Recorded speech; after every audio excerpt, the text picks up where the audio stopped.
మాకు లాభం అది కూడా అయిపోయింది కదా. అట్లాగే 15th ఆగస్టు లోపల రుణమాఫీ అన్నారు, అది కూడా జరిగిపోతూ ఉంది. ఏ ఒక్కటి అంటే వీళ్ళకు రాజకీయంగా ఏ ఒక్క అంశం కూడా లేదు.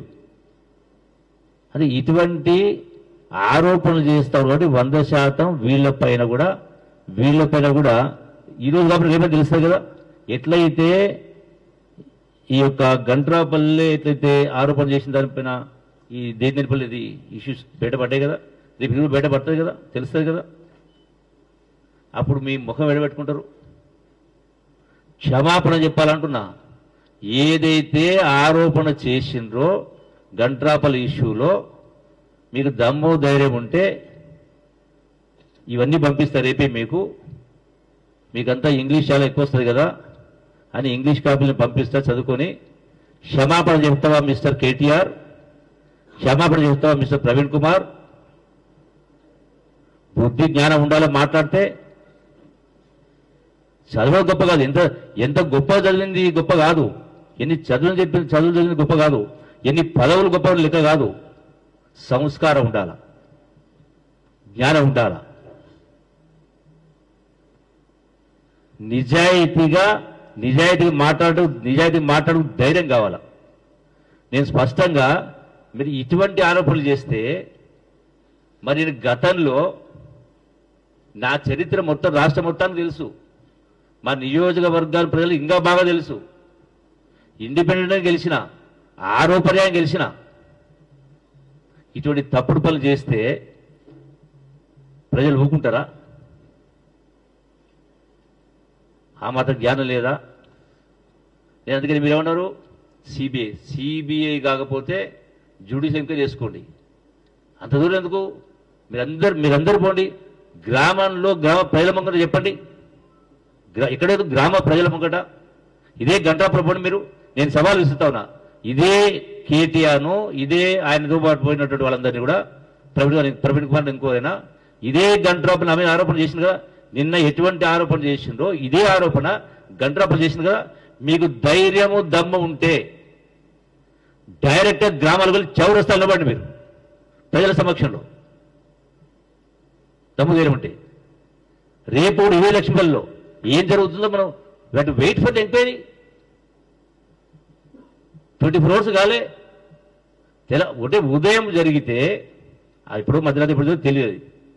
ఉదయం అసలు ప్రజలకు తెలిసిందే ఉదయం తెలిస్తే మీరు 11 గంటలకు తయారైనరు, మధ్యాహ్నం అడిపోయినరు. దీన్ని బట్టి ఏమర్థమవుతుంది?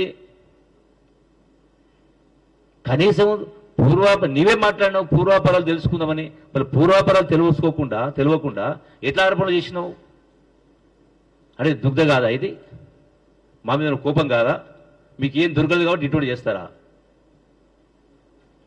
నేను క్షమాపణ డిమాండ్ చేస్తా ఉన్నా. ఇంకొకసారి ఇటువంటి తప్పుడు ఆరోపణలు చేస్తే ఇప్పుడు నిజంగా నేను ప్రశ్న మాట్లాడుతా ఉన్నా. రా చౌరస్తాకు రా, నీవు ప్రవీణ్ గారు రా. 7 గంటలకు వస్తే నేను ఆ బాధ కుటుంబాలను పిలిపేయండి. బేకూఫ్ నాయలు బేకూఫ్ మాట మాట్లాడుకుంటూ మీ బేకూఫ్ మాట కూడా అంటే పబ్లిక్ అంతా చూతే చేస్తారా? మీ బాగా ఉదయ పత్రిక మీడియా అడ్డం ఉందని. You are unfit to be a politicians. ఈ రోజు దగ్గర తప్పుడు ఆరోపణ ఇక్కడ చేసినా ఎవరిపైనా ఎన్నో జరిగినాయి.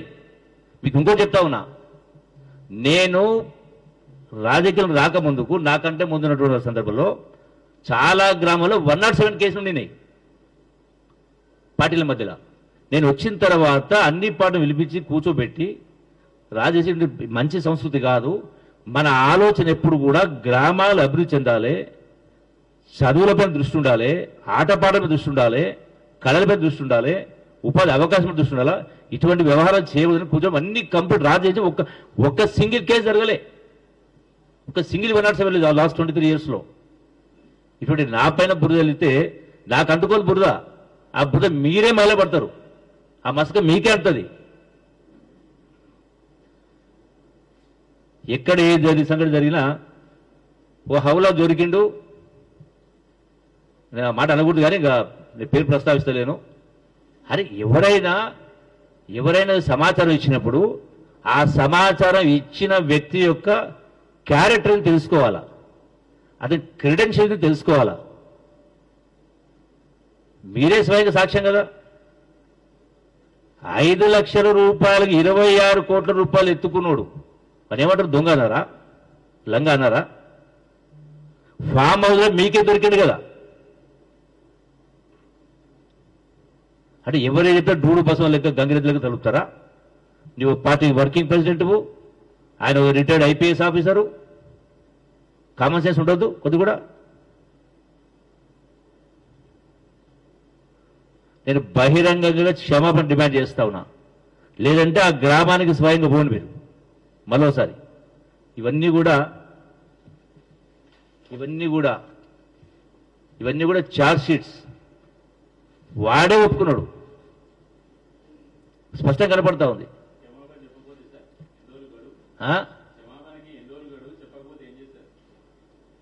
చెప్పకపోతే ఏం చేస్తారనేది ప్రజలు ఈ ఎన్నికల్లో తీర్పిస్తున్నారు.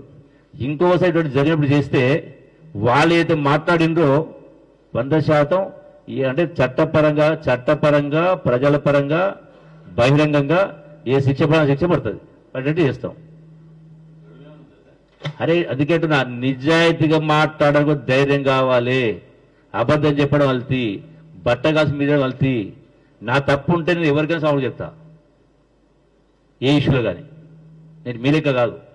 మీరు వర్కింగ్ ప్రెసిడెంట్ కావచ్చు, ఎన్ఆర్ఐ కావచ్చు, నువ్వు ఐపీఎస్ ఆఫీసర్ కావచ్చు. నేను మీ అంత క్వాలిఫికేషన్ నాకు లేకపోవచ్చు. సంస్కారం ఉన్నోనికి అంటే ఇంకోసారి వీళ్ళ గురించి ఏది మాట స్పందించాల్సిన అవసరం ఉండదు. నేను అవసరం లాస్ట్ ఇంకో స్టెప్ ఏంటంటే డిఫర్మేషన్ తీసి వేయాల్సి వస్తుంది. వేస్తుంది కూడా వేస్తాం.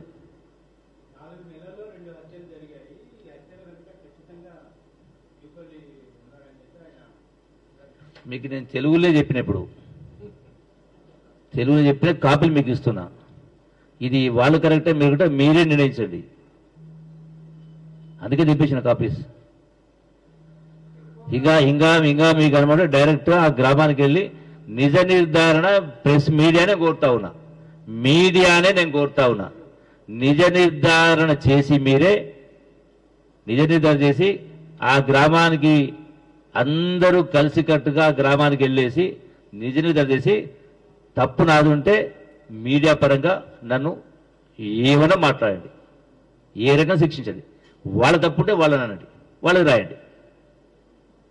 ఇంతకంటే ఉంటుందిగా. Thank you.